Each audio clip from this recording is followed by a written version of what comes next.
the intrinsic value of any business, if you could foresee the future perfectly, is the present value of all cash that will be ever distributed for that business between now and Judgment Day.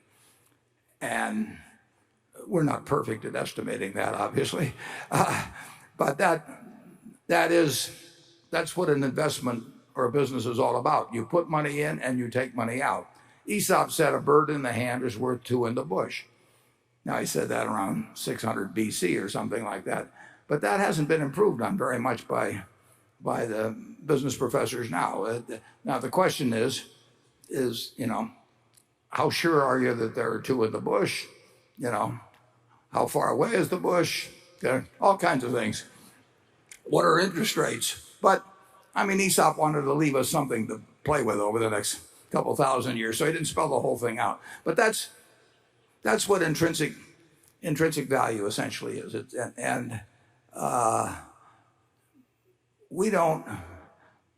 Graham would say that. Phil Fisher would say that. Phil Fisher would say that in calculating that, he would want to look a lot harder at the qualitative factors of the business in making that estimate of how many birds were in the bush. Graham would say he would want to see the bush, $2 worth of cash in the bush, and to pay $1 for it now. And one emphasized quantitative factors and one emphasized qualitative factors, but neither one would have disagreed with the math. And I started out very influenced by Graham, so I emphasized quantitative factors. Charlie came along and said I was all wrong, and that he'd learned more in law than I'd learned in financial studies and everything, and that I should think more about qualitative factors, and he was right. And Phil Fisher said the same thing. But that's what intrinsic value is about.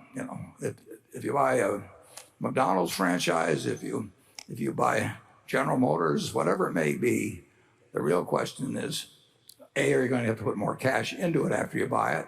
But it's really cash in, cash out, when, what discount rate.